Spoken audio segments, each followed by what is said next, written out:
Good morning, everybody. Welcome back. It's been a few weeks since we put out a video. I hope you've enjoyed what we've done so far. Here's Pioop here today.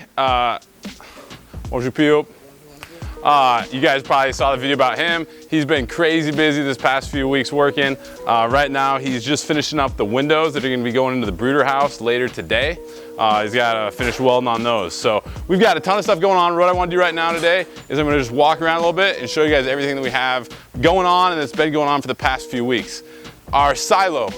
You guys watched the videos, this whole project coming together. We've been harvesting corn over the past few weeks. We've got 20,000 pounds of corn in here now. So I haven't totally looked, but I'm guessing it's probably to about here. So that's working great. You might have watched the video too about the silo. This wasn't working great. We've got a new pulley that we put on here and it's unloading like crazy now. So we actually haven't had to use any of the corn we put in, but as soon as we need to, we'll be able to get it out. Come on, let's keep going.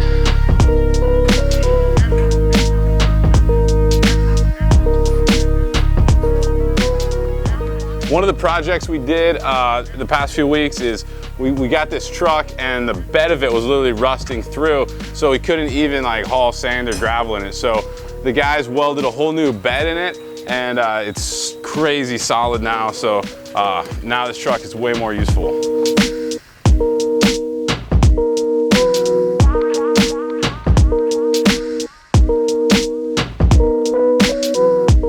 So one of the next steps we have to do for our brooder house is we have to connect power to it. So this is our power area, and over here, not too far away, about 100 feet, is the brooder house. So this morning we've got a couple guys. They're gonna be digging us a trench, and we're gonna get some new wire in there. And that's actually kind of a bigger project than just connecting the brooder house, because we're also gonna connect our guest house and the new container shop. We shipped down in that last container some 1/0 aluminum wire, and so we're gonna put in a whole new kind of main line across the campus. So that's kind of a cool project coming along. Hopefully we'll be done with that this week, getting it together.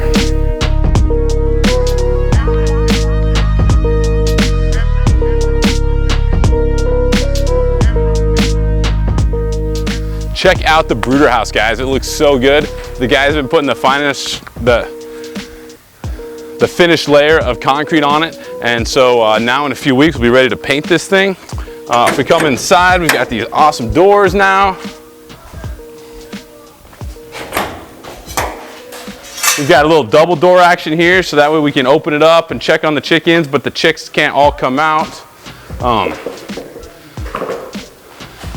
Today, the guy is going to be working on putting these windows in, and then we're going to start the crepe ronding process in here to get all this looking sharp. So by the end of this week, this should be done.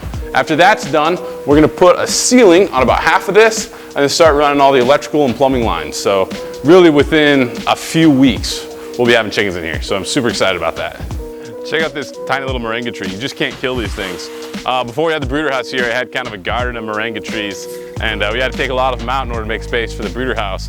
And so, you know, inevitably seeds and root chunks have fallen, and they just start growing everywhere. Here's a little bigger one with some pretty nice looking seed pods.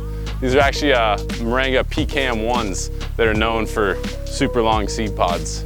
We'll take these leaves and we grind them up in our feed mill and throw it in with the chicks. It's a lot of vitamins and minerals in there for them. So come on, let's go check out the fields.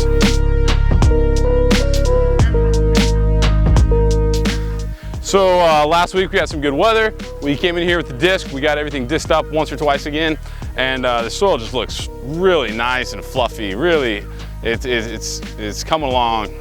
I don't know a lot about soil, but I think what we've done here is really good. We planted corn in that whole section down there. This time, instead of using an imported hybrid, we planted the local variety. We put on a lot more urea fertilizer than we did the first time. We didn't put on any the first time. And we're gonna see what happens. So hopefully we'll get some rain in the next few weeks, get this watered and have it start coming up. Now this section over here has been more interesting because we planted soybeans. So in the feed mill, one of the things we need for the proteins for the chickens, in the feed that we make, we need a protein. And what we typically have always used in the past is the soybean meal.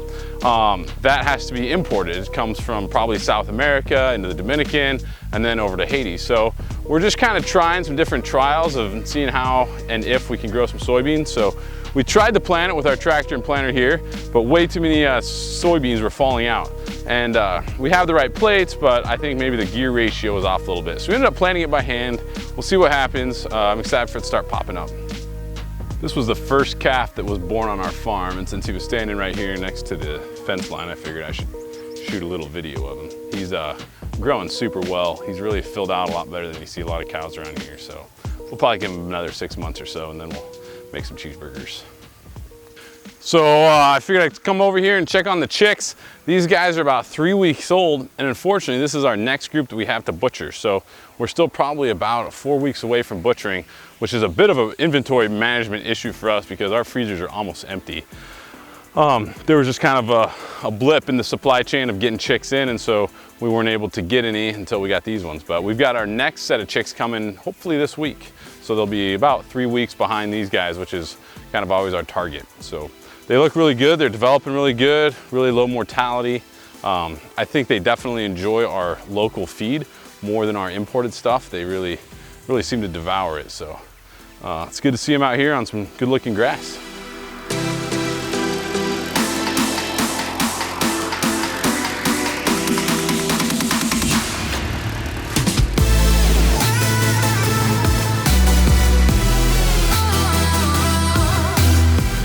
So over the past few months, we've been working on this kind of project over on this other piece of property. After we imported the tractor, we just did not have enough room for parking all the implements and everything. So we built this wall in for more security and more privacy. We covered it, and then we've got our tractor and some of the plows and discs and everything over here now. 2 weekends ago, we got about 10 inches of rain.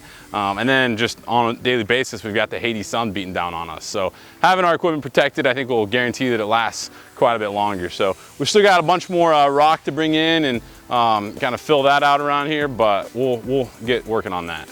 Over here is the container that the tractor actually came in on. We set it, we're kind of building like a second little storage area just for more parts. Our main shop is always gonna be back over where we were, but this is just gonna have electrical parts and auto parts and stuff that we maybe don't need like all day, every day, but just a nice secure way to secure and organize that. And so this week we're gonna work on getting kind of some stuff moved into there and getting it all organized and getting that kind of figured out.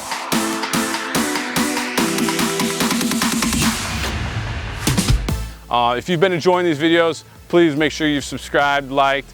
We'd love to hear your feedback too. Feel free to send us an email, drop us a message. We always want to, be talking to you guys and know what you like, what you don't like, and if there's more things you want to see, please let us know.